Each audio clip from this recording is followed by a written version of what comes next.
Salut à toutes et à tous, bienvenue dans le Bocal Local. On est ensemble jusqu'à 20h. Au sommaire de cette émission, nous allons parler d'ici quelques instants d'architecture avec les 3e rencontres architecturales organisées entre autres par le CAUE. Également sur ce plateau, 3 architectes jeunes diplômés qui ont décidé de monter un projet humanitaire. L'association s'appelle Rock and Wood et elle a pour objectif de reconstruire notamment des écoles dans des zones sinistrées. Ils reviennent du Népal, c'était en 2015. On verra avec eux où en est le projet.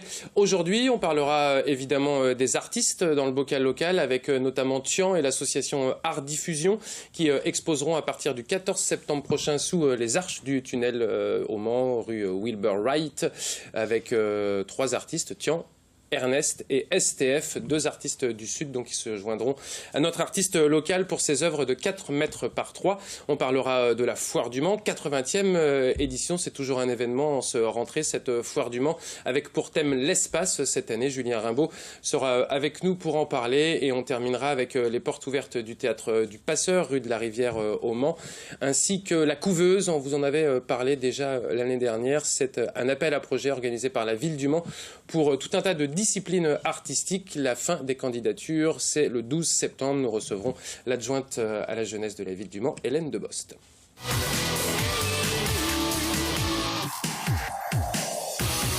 Les 3e rencontres architecturales organisées par le CAUE auront lieu le 13 septembre prochain, intitulées De verre et de lumière. Étienne Périchard, bonsoir. Bonsoir Julien. Je disais organisé par le CAUE, vous n'êtes pas tout seul, mais c'est vous qui portez ce projet.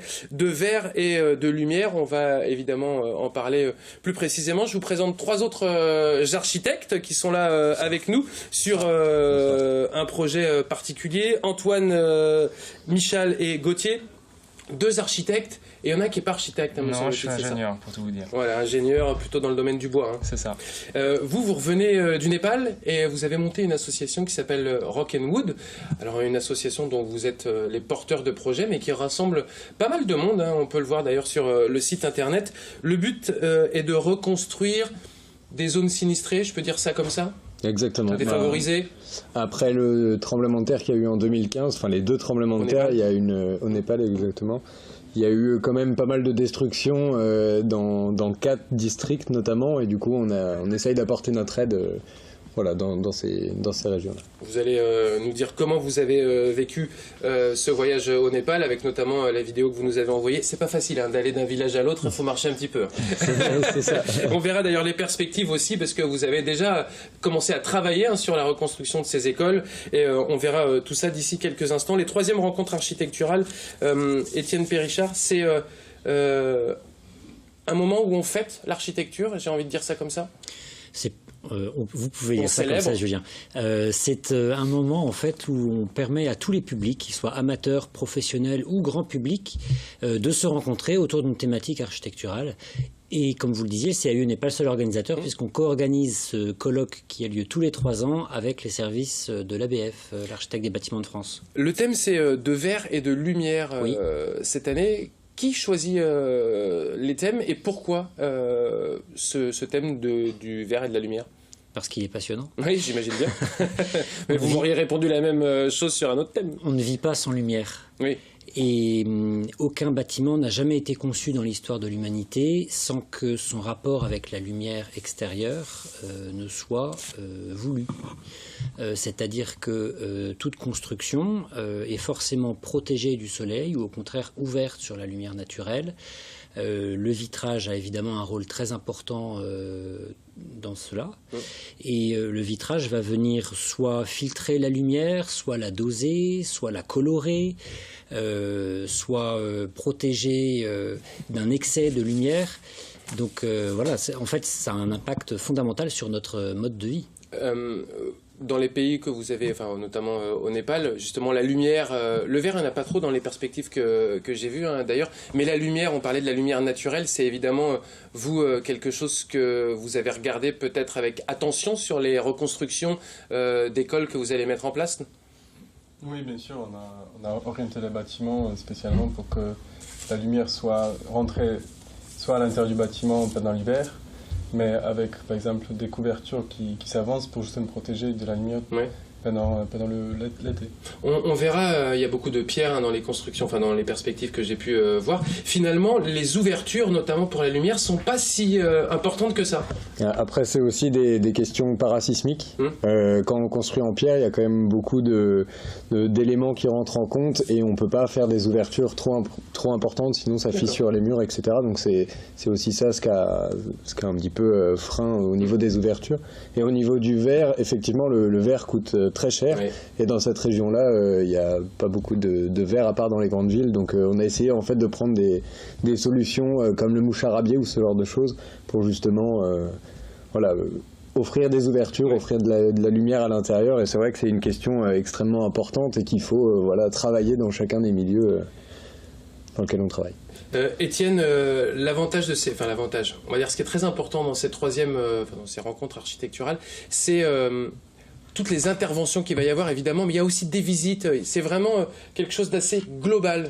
C'est un programme complet. C'est une journée de colloque, on peut dire, mais l'intérêt est mais il y a des visites d'entreprise, il y a une visite architecturale. On croise à la fois la recherche historique et la création contemporaine, premièrement, et deuxièmement, on va croiser aussi l'approche théorique avec des conférences et l'approche pratique avec des visites de terrain.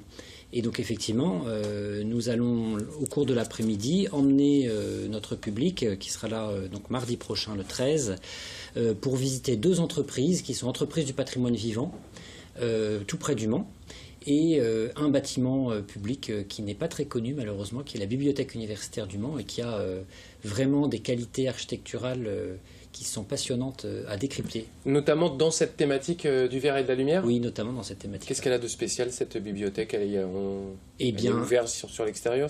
Elle est ouverte sur l'extérieur, mais c'est un endroit où l'on travaille, où il faut voir très clair pour lire. Par définition, dans une bibliothèque, on lit, et malgré tout, il ne faut pas être ébloui non plus. Donc, de toute façon, le programme étant une bibliothèque, on voit tout de suite qu'il y a un dosage savant de la lumière à faire. Mais ce qui est intéressant dans la BU du Mans, c'est qu'en fait, il y a une très grande multiplicité de façons d'entrer pour la lumière dans le bâtiment. Et les architectes ont vraiment utilisé un vocabulaire extrêmement diversifié pour ce faire. Je regarde la liste des intervenants, notamment du matin, Étienne Périchard. Je vois que finalement, il n'y a pas tant que ça d'architectes. Le but, c'est aussi de faire parler du verre et de la lumière, de cette thématique, avec différents intervenants. Je vois psychologue de l'environnement, Nicolas Gauthier, lui, l'architecte des bâtiments de France, Aneta Palanca-Cohen, chargée d'études au patrimoine mobilier du CAUE, et un verrier maître d'art, Emmanuel Barrois. On va vraiment essayer d'avoir un panel assez important de tout ce que l'architecture et cette thématique-là peut faire parler. Un peu, Voilà, vous avez parfaitement résumé la situation. Pas en français, mais j'ai réussi à le faire quand même. Pour parler d'architecture, il n'y a pas que les architectes. Effectivement, on a une psychologue de l'environnement qui va venir nous situer le sujet pour expliquer combien le verre et la lumière dans l'architecture ont un impact sur notre mode de vie, notre façon de vivre. Et puis Aneta Palanca-Cohen, que vous citiez également, elle est à l'inverse connaisseuse dans un sujet bien plus pointu, je dirais, qui est les vitraux dans l'histoire de la Sarthe. Voilà, donc on va vraiment avoir cette occasion de voir à la fois la création ancienne dans le département et la création contemporaine aux 4 coins du monde. Emmanuel Barrois va venir également nous parler de ses créations, et ça c'est un maître verrier qui est à la pointe de la technologie, c'est-à-dire qu'aujourd'hui encore l'usage du verre dans l'architecture nécessite des prouesses technologiques bâtiment par bâtiment. Voilà, ce monsieur intervient et fait des créations au Japon par exemple. C'est lui aussi qui a mis au point une technique particulière pour la verrière de la canopée des Halles à Paris. Voilà, et il peut s'agir de vitraux d'église, des vitraux contemporains pour une église, ou d'œuvres d'art comme l'œuvre d'art qu'il a faite à la Fondation Vuitton à Paris. C'est extrêmement diversifié. C'est un savoir-faire pérenne aujourd'hui, maître verrier. Il y a encore beaucoup d'artisans d'art et une nouvelle génération arrive. Alors c'est une question que vous pourrez lui poser mardi prochain, Julien. En tout cas, le matériau, lui, est pérenne. Et ça, c'est très important aussi aujourd'hui, à une époque où on cherche à investir dans des bâtiments qui aient une qualité de durabilité importante. La conférence sera donnée par l'architecte Bernard Buller. Alors vous parlez de la conférence de conclusion du soir. Voilà, on a un programme de conférence le matin avec un excellent animateur. C'est Pascal Brelan, c'est le président de l'MTV, je ne vais pas le contredire si je ne veux pas passer à la compta. Et puis l'après-midi, on a donc le programme de visite où on prend en charge le public pour ces différentes visites dont on a parlé. Et le soir, on a une grande conférence de conclusion avec Bernard Buller qui vient de Bordeaux, lui, et qui est un architecte qui a vraiment comme fil conducteur, et vous le connaissez sans doute, l'usage de la lumière et du vitrage coloré dans son architecture. C'est pas quelque chose qu'il utilise de façon ponctuelle, voilà. C'est vraiment quelque chose qu'il manie et qu'il rend malléable au fur et à mesure de ses projets. Voilà. Messieurs, qu'est-ce qui vous a donné envie, vous, d'embrasser cette carrière d'architecte? Alors Gauthier, on verra quel est votre rôle, vous, au sein de l'association Rock'n'Wood, notamment, j'imagine, dans la construction des différentes écoles. Mais qu'est-ce qui vous a donné envie, vous, Antoine et Michel?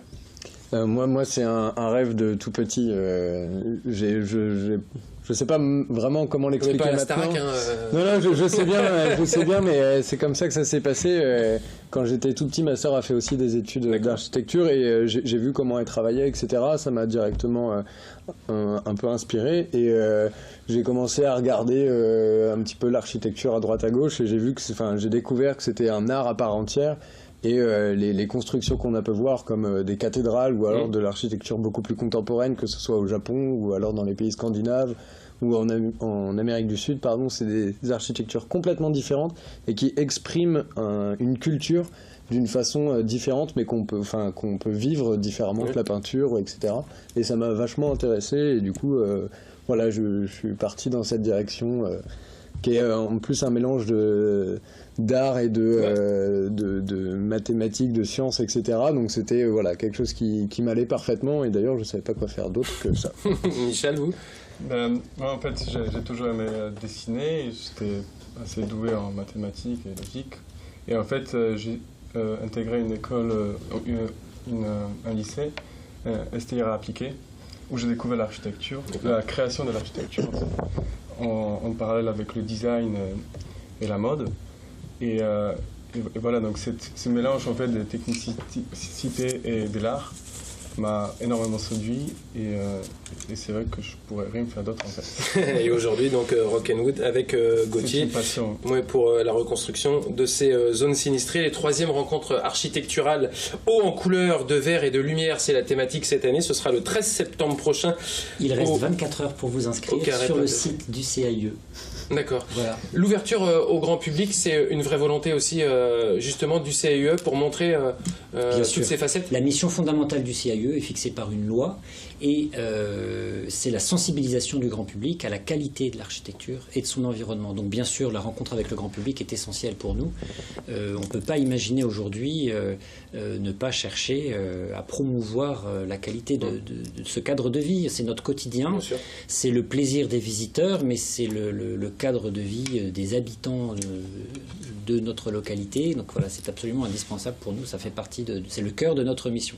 Voilà. Et au cœur de cette journée haut en couleur, nous aurons également une exposition éphémère des travaux de Frédéric III, qui est un vitrailliste du centre de la cité Plantagenet, et une expo photo d'une association du Mans également, l'AXAC. Donc voilà, nous espérons pouvoir satisfaire notre public qui est déjà nombreux, mais voilà, il reste quelques places et il vous reste 24 heures pour vous inscrire. Le site s'affiche en bas de votre écran si vous souhaitez donc vous inscrire à ces troisièmes rencontres architecturales. Vous restez avec nous, Étienne Périchard. On va parler de Rock'n'Wood. Messieurs, je disais que vous étiez partis au Népal. Vous étiez déjà venus sur LMTV justement. Vous voulez... Ah bah allez-y, monsieur Périchard. C'est vrai que vous m'aviez dit que vous étiez pressé. Vous aviez justement une réunion de sensibilisation à la qualité de l'architecture. Eh bien, allez-y. Merci Julien. Bonsoir. Ça me fait plaisir. Bonsoir. L'architecture, donc vous êtes parti au Népal, vous étiez venu, donc je disais ici pour parler de ce projet, vous en êtes revenu du Népal, on va voir quelques images. J'ai rapidement brossé un petit peu le portrait de l'association Rock'n'Wood qui est d'aller reconstruire dans les zones favorisées. On a parlé surtout de l'architecture. Gauthier, vous, quel est votre rôle avec vos deux compères au sein de l'association et quand vous partez? Alors mon rôle est plutôt axé sur la structure, vu mon métier d'ingénieur. Et donc notre mission entre nous, en fait, c'est surtout du dialogue. Donc c'est vraiment discuter de leur volonté architecturale après toute l'analyse que l'on aura faite sur le terrain, et donc trouver les meilleurs compromis pour que justement la structure soit cohérente et et que ce soit périn et que ça tienne au prochain tremblement de terre.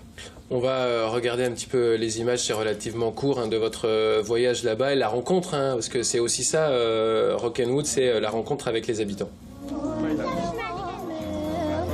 C'est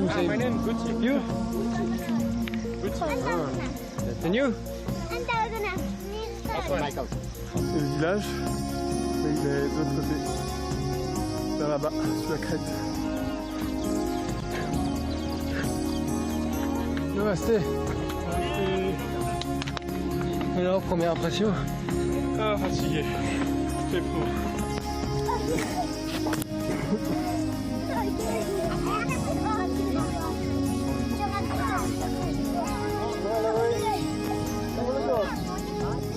Ça, c'est la première classe. Voilà, en dehors de l'aspect architectural, il y a aussi justement toutes ces rencontres. Et de toute façon, ça fait aussi partie de votre travail de rencontrer la population locale. Je crois vous restez assez longtemps, 4-5 jours au moins avec eux, pour bien comprendre leur environnement et pouvoir après travailler. C'est quelque chose qui nous importe beaucoup. On est architecte et ingénieur et pour le coup, nous, un projet, ça part de l'observation, de l'analyse et du coup de rencontrer les gens, d'aller sur place, de vivre un peu avec eux. C'est ça aussi ce qui va amener des dialogues, des discussions et du coup amener le projet évidemment.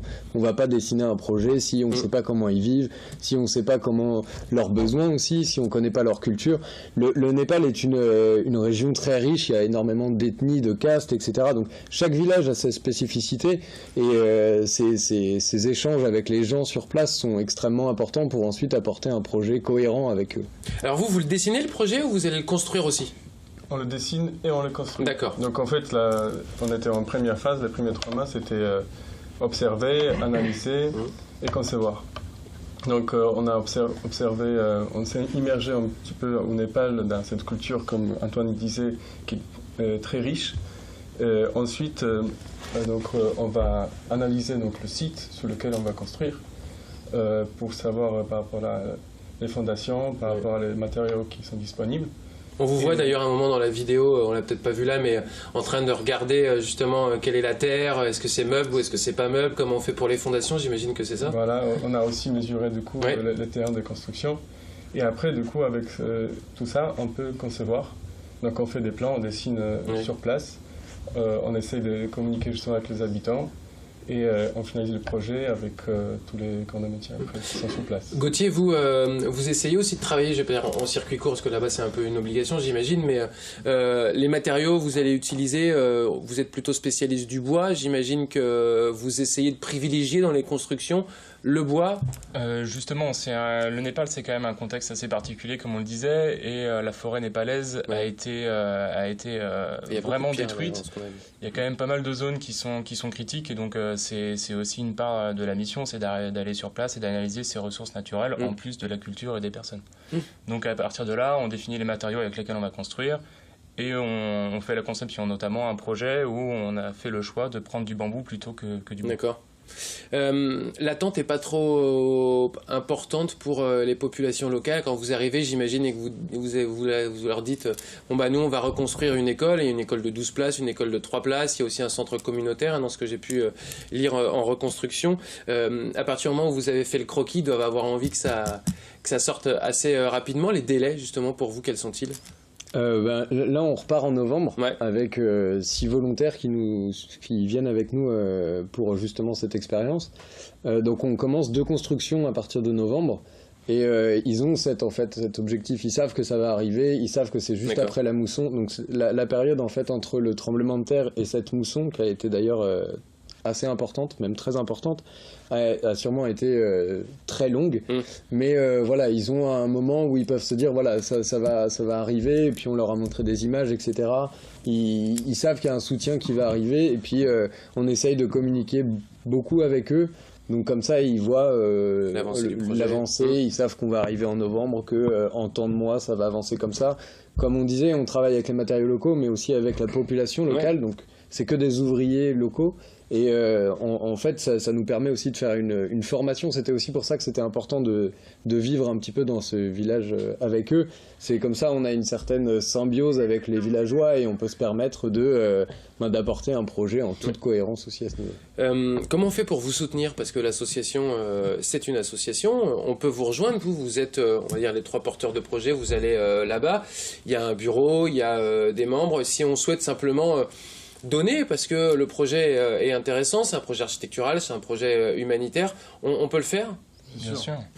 Il faut pas se mentir, c'est des projets assez importants, ambitieux, ouais, bien sûr. Même s'ils sont très réalistes. On a 20 000 € à trouver pour finaliser ces constructions. Sur 75 000, on a déjà trouvé une grande partie, mais on a encore besoin de soutien, que ce soit des entreprises qui peuvent nous financer, auquel cas, nous, en plus, en tant qu'architectes, on a l'ambition en fait de documenter ensuite les réalisations pour ensuite aller dans des revues d'architecture ou ce genre de choses. Donc eux, ils peuvent aussi avoir un retour sur ce genre d'action.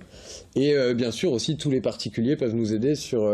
après, on a sur le site, notre site internet, rockandwood.fr, où on peut faire des dons à travers des sites comme Hello Asso ou ce genre de choses, ou alors après tout type de paiement forcément sont les bienvenus. Je vous ai demandé quelle avait été votre envie de devenir architecte. Alors une fois qu'on est diplômé, qu'on soit ingénieur ou architecte, pourquoi ce côté humanitaire? L'un d'entre vous a été sensibilisé par rapport à cette région du Népal En fait, ça a tout d'abord commencé avec Antoine, vu qu'on est des amis d'enfance, on a été scouts, donc on a eu vraiment cette fibre humaniste et tout ce qui est projet solidaire. On a rencontré du coup Michel qui s'est greffé au projet, ça a tout de suite matché entre guillemets, si on peut parler comme ça. Et donc du coup le Népal, c'était en fait au moment où on se posait la question de où est-ce qu'on pouvait partir. Il y a eu le tremblement de terre, on s'est appelé, ça a été immédiat, parce qu'on pensait notamment au Cambodge avec la guerre des Khmers rouges et tous ces problèmes de population, d'orphelinat, etc. rockandwood.fr si vous souhaitez avoir des informations sur ce projet humanitaire de reconstruction dans les zones sinistrées défavorisées. Et puis bien entendu, on vous invite et on vous incite même à faire un don à cette association pour qu'ils puissent évidemment mettre en place les différentes écoles. En 2016-2017, c'est Guéry-Moody.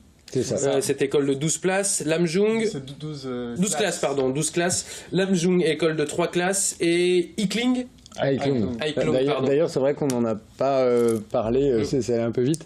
L'école de Lamjung, en fait, on l'a fait avec notre parrain, qui est Rick Valli, c'est un réalisateur de films documentaires et aussi photographe. Et en fait, le premier documentaire qu'il a fait, c'est dans ce village-là. D'accord. Et donc voilà, en fait, on l'a rencontré, il nous a proposé de participer à la reconstruction de ce village.